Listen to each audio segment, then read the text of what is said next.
Hi everyone, welcome back to CrochetRocks. Tracy here, and well, I'm not having a very good time of it, to be honest with you. I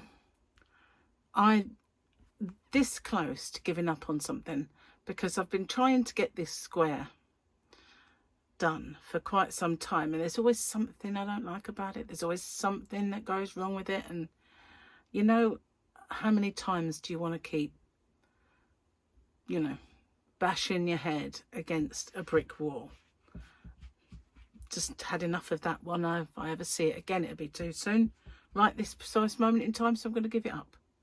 I might come back to it because I hate things defeating me, but we'll see. So, how are you guys? Good, I hope. Hang on a sec, we'll go down a little bit more. There we go. Yeah, so, happy Bank Holiday Monday. I know it's Tuesday for you. It's Monday for me.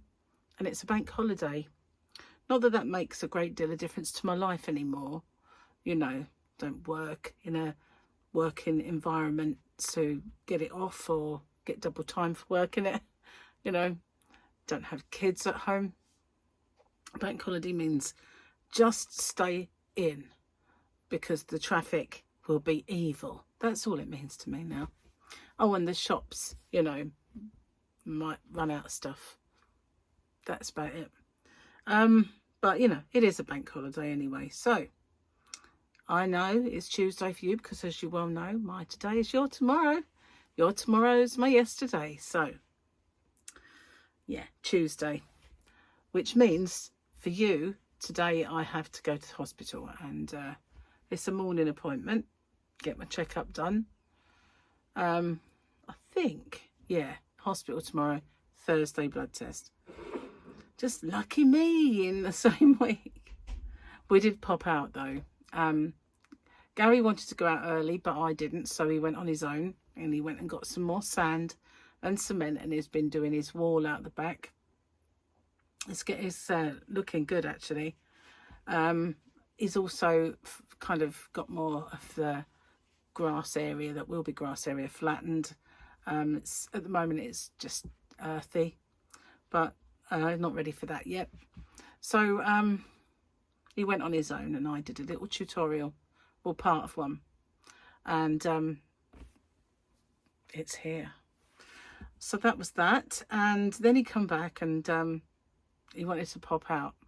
So he was in two minds really to pop around the local pub thing, the club, but we didn't go. We had food in the car, which means we've really got to go home first, then go back out again. And bank holidays a bit on the busy side and all that stuff, so we decided to stay in, and I'd do my video and he'd go and finish a bit more of his DIY. But we needed to pop out to the shops to get some food. Gary wants a barbecue, so that's tomorrow though. We got some of those ribs for that. Mine are plain, his are coated, and some bits and pieces to cook tomorrow. And we popped in Poundland because Gary likes some coffee that you can get in there. And while we were there, they had some more. They had some more of this gorgeousness. So, and Gary got it for me. So yeah, we've got more of this. I've got a good mind to get this and rebrand it as Hobby Rocks yarn. It's the only one that I really, as soon as I see it, I just, mine, my precious. Anyway, I got 9.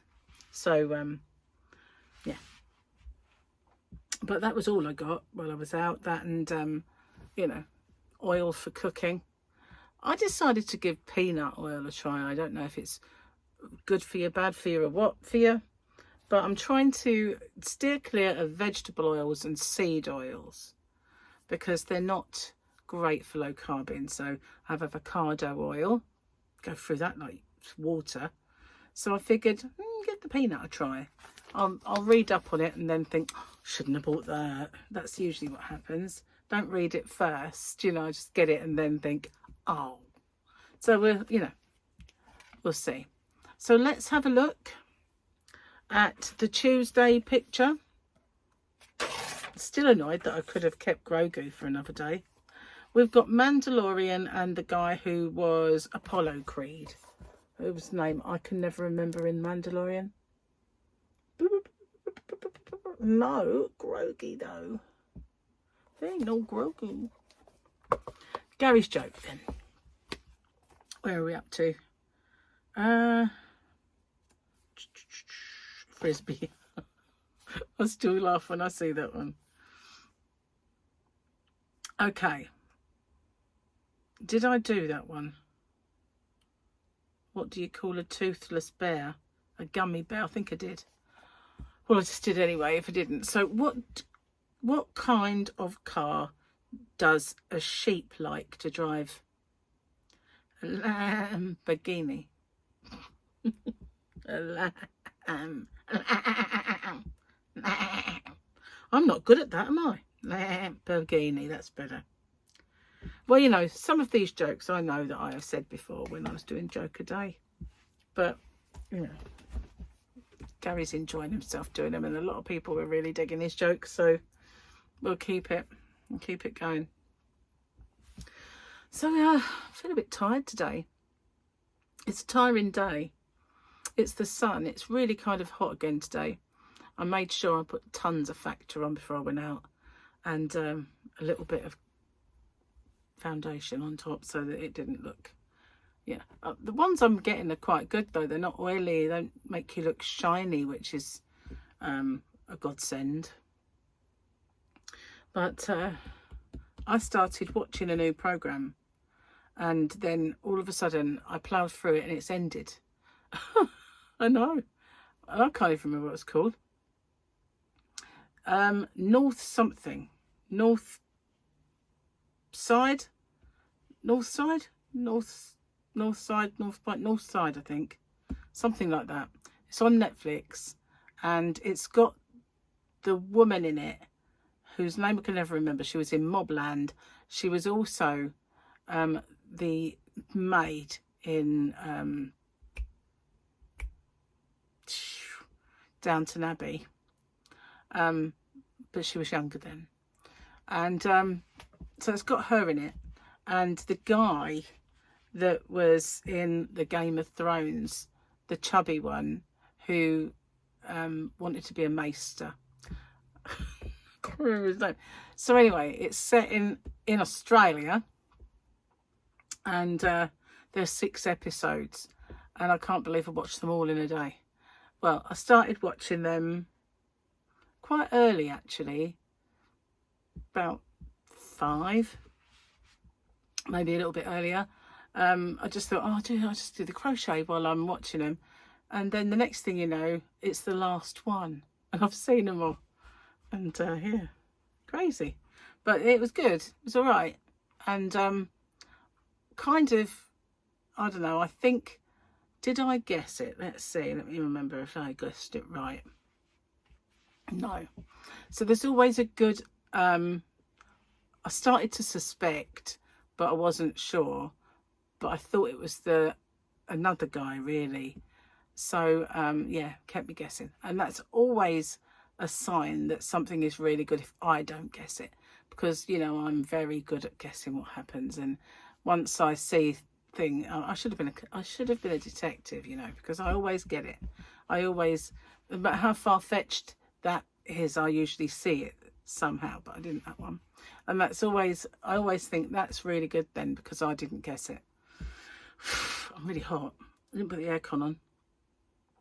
But it is a very sticky day today, unfortunately. So I've got quite a bit of this now, and I'm thinking I might make, I'm not sure, but I might make a Boggy Creek blanket or something. I don't know yet. Not really sure. I haven't made one yet this year, and I did last year. But I need to do a new square. That is for sure. I can't believe it's Monday and I still haven't got a blooming square. I did have one that I put, you know, aside, so I should really find that or something. There is a cute little one that I might do. We'll see. We shall see. But I know where I'm kind of hitting a wall with the other one. It's the maths. It's not quite working out the way I want it to. Oh my God, it's so hot. I have my tea. So cheers, guys. It's a very very thirsty day. I treated myself to a new washing bin today.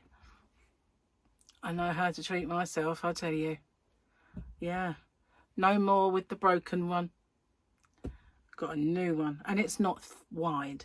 Gary said it's a bit small. I went, good, because some of our doors are not wide, so I scrape my hand as I go through when I'm carrying it.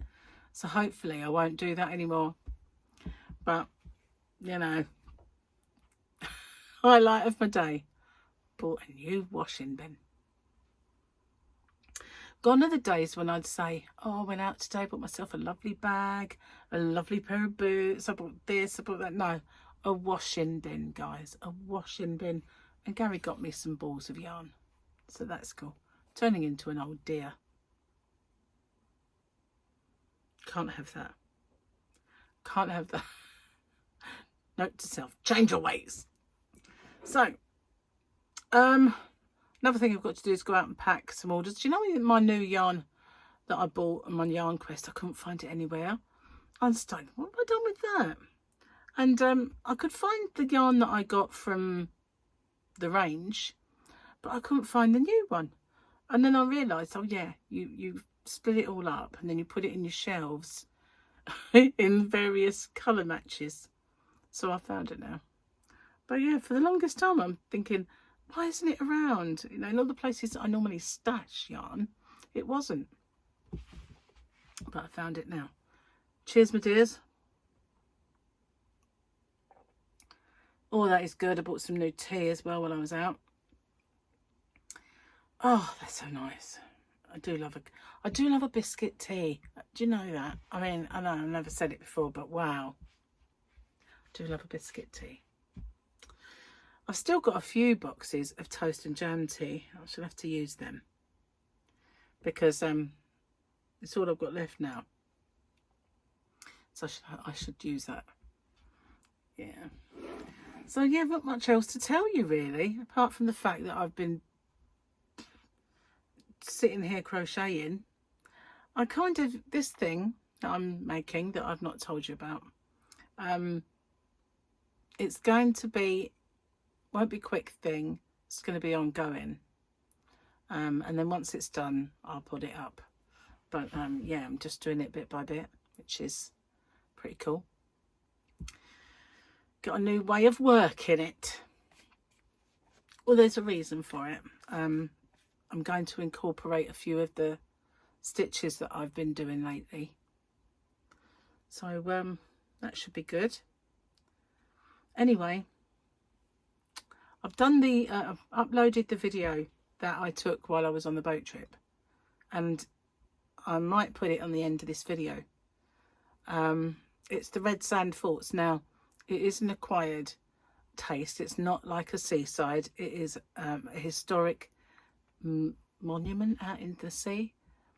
It was used. It was there beforehand, but they used it to well, basically shoot down any of the Luftwaffe that came over, and then it was used for pirate radio stations, and there was all of the kerfuffle for that.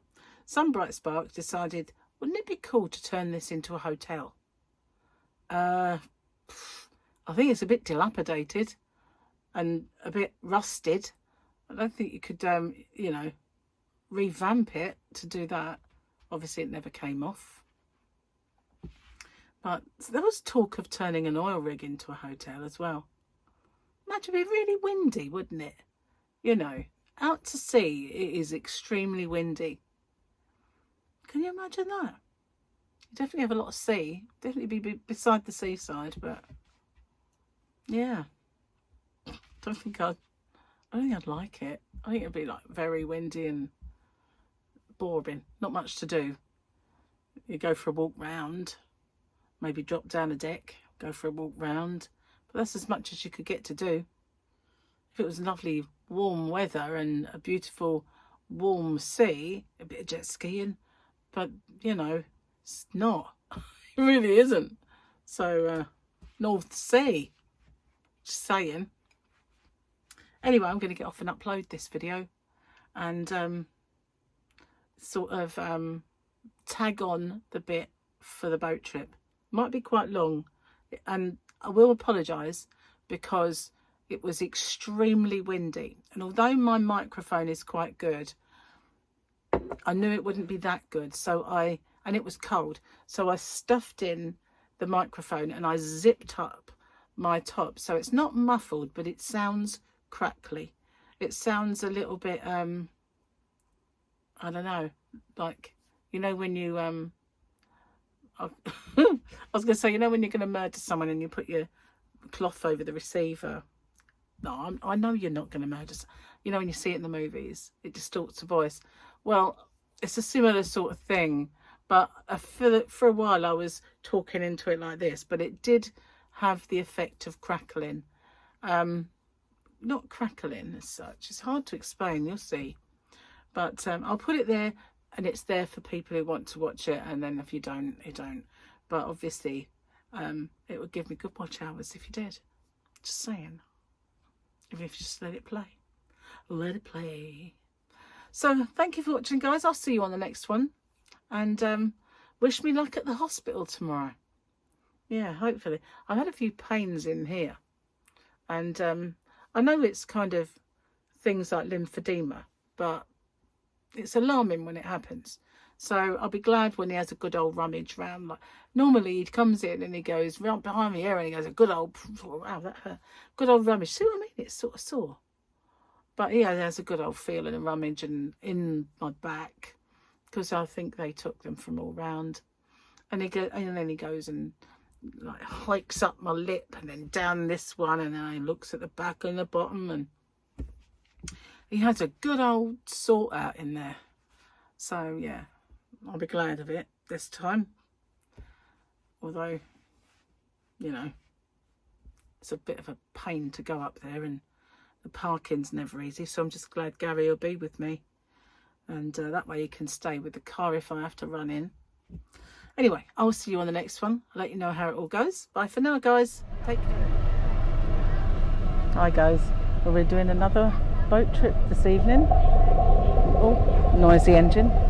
This is the Red Sand Forts little cruise, and so we're setting off about almost 6:30. So it's a lot darker than the last one. Okay. Chiquita bananas. That's where the fruit sheds are. Gary used to work there. As I said yesterday.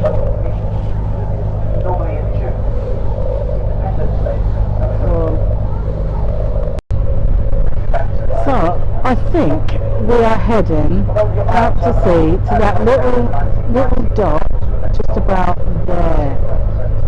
I think those are the Red Sand Forts, I believe. This is where the Ola ferry used to come from.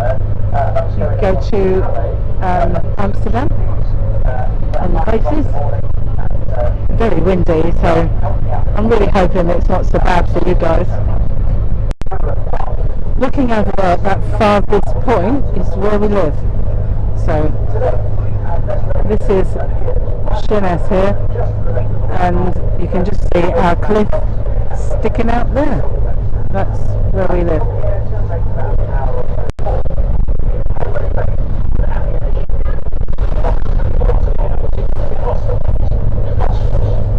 It's getting choppy now. Just ahead, I'm not sure if you can see it, we're coming up on the wreck of the SS Montgomery. We're heading towards it, hopefully around it, but I think they'll be showing it to us.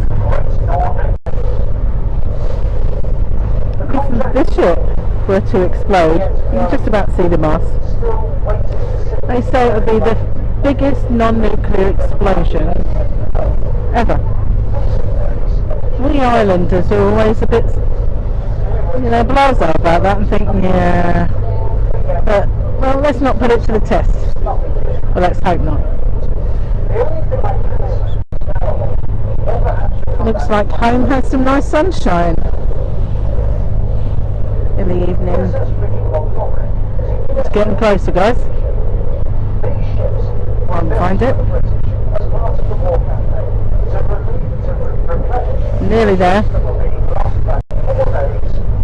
Rex looming large now, guys. It's looking further away than it really is. We're right near it. We're going to go around it, I think, because I think we're heading to those things there in the distance. So yeah, this is it. They didn't cut the mast off. They were planning to last year.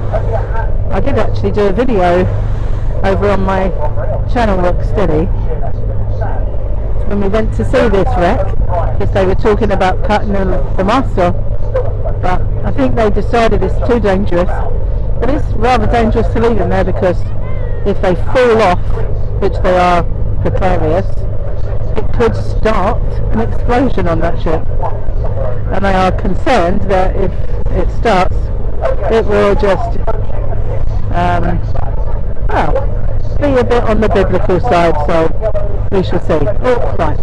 So I'm going to shut up, because I'm going to zip up my top with the microphone inside, and we'll just go around it.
Harder to stay stable.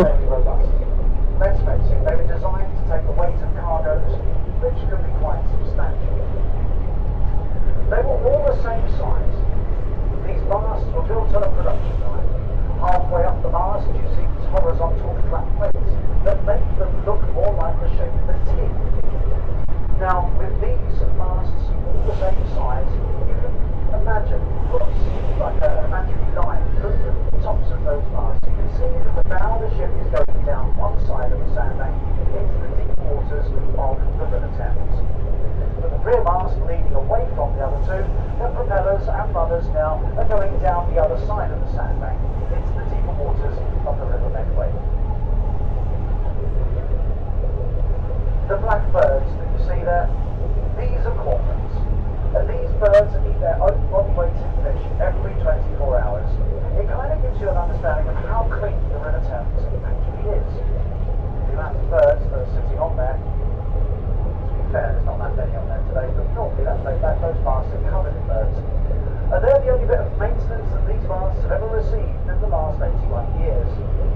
fresh coat of white paint every day.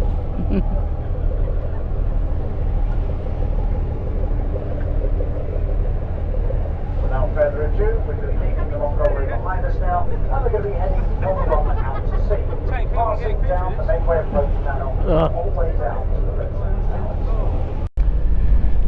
Well, we're getting closer. It is extremely windy. We've got a boat that's a bit close. Has now started to come much closer over to where we are now. She's just come out of the Thames from perfectly up by the So yeah, we've got to keep an eye on that boat. on our way over to Zeebrugge. Okay, so I think we're going to go all round them like we did the Montgomery. So yeah, I don't know if they're going to give way to us, or are we going to give way to them, or it's going to get pretty sticky. Well, we're not too far now. Sorry if you can hear the wind, and it is a struggle to keep near. Well, we are approaching. Of course, we've got a lot of people looking, so we'll have to wait until we come along the side. But when I was a young girl, I used to look out in Laysdown when we were on holiday, and I would always look out to these. And I think for a while they were used by pirate radio stations, on Radio Caroline, and or ones further out even, until I think they blew up the one that they used. We're going to be passing around the towers for about 20 to 25 minutes or so before starting to make our way back. There's a ladder. There's a ladder leading up that one. Quite rusting. So, sorry about that. So, off to our right-hand side, and off to our left, one lone tower that sets away closest to the shipping lane, but also off to the north. This is the Searchlight Tower, and the Searchlight Tower had on its roof nothing more than a searchlight. It was powered by electricity that kept that light in the skies up to help train all of the other guns on the German Luftwaffe. Because of the need of electricity to light the light bulb, this tower had the generators that kept the fort supplied with electricity. Power lines were then linking onto the other towers by linking them underneath all the gantries. Now, whilst these gantries are still here, they are no longer above us. Instead, they are now below us. Laying some 5 metres below our keel now, the gantries stretch across between the towers down at their base levels. Underneath the tower to our left-hand side, the Searchlight Tower, you'll notice there are some black tanks. Any ideas what these black tanks may have stored? Diesel. Enough diesel to keep those generators turning for about 3 weeks. 3 weeks was thought to be the amount of time that you might be stationed out here without another replenishment from shore. Particularly as the weather can be quite grueling in the winter months. It might be 3 weeks before the weather systems across the North Atlantic will provide calm seas out here. Barges were then sent out from places like Sheerness. They would come out and lay alongside the legs where you can see these horizontal beams with the bollards upon them. Originally there would have been wooden fendering going down into the water, but this is now all long gone. The barges would have then had their cargo boxes winched up into the 2 doors on the lower and upper levels using that derrick sticking out from above the top. The cargoes of ammunition would then be carried up onto the roof. The tower in the middle with what looks to be like that rope ladder hanging down, this is the command tower, and it was in here where the officers were based. It was here where the radio communications signalled back ashore to warn of those impending attacks. Perhaps even to the RAF stations to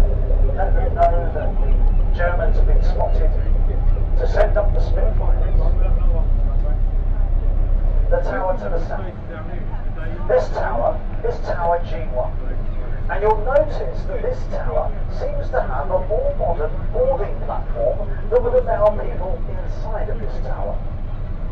This is Tower G1, gun tower number 1. On the top, a Vickers 73mm AA gun. The gun towers were numbered 1 through 4, with gun tower number 1 to the south. Gun tower number 2 sits between the command tower and the searchlight tower. 3 and 4 on this side of the fort. To the west, we then find the Beaufort Tower. And this tower actually had 2 guns on its roof, not just 1. This one had twin Beaufort guns, 3 3/4 inch.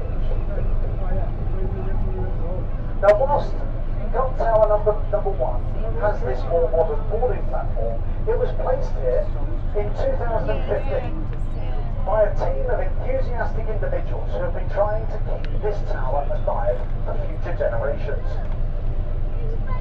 They've been inside, restoring it, replacing some of the glazing, keeping the doors closed, trying to keep the elements out, hoping that one day a full restoration may ensue.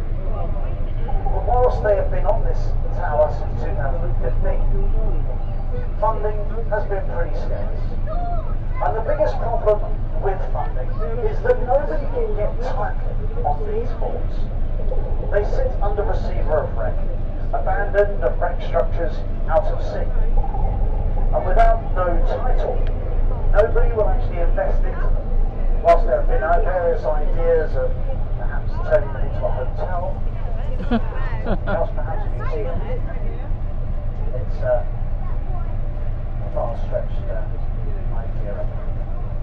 So the Beaufort Tower here, you'll notice here on our right now, you'll see the 2 balcony structures sticking out from the roof of this tower. It was on these balcony structures where we had 2 Beaufort guns, both 3 3/4 inch.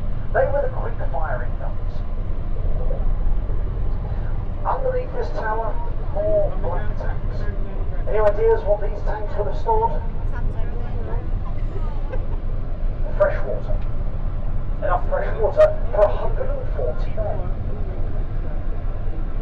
For 3 weeks. That was it. That's all you had. Copious amounts of tea and coffee, no problem. But let's say you wanted a bath or a shower. You can forget that. If you wanted to have a bath or a shower, notice next to the legs on this tower there is a pipe strapped to it. This would allow seawater to be pumped up to the main deck level for firefighting purposes, for flushing of the sea toilets, and to give those servicemen a good old hose down should they need it.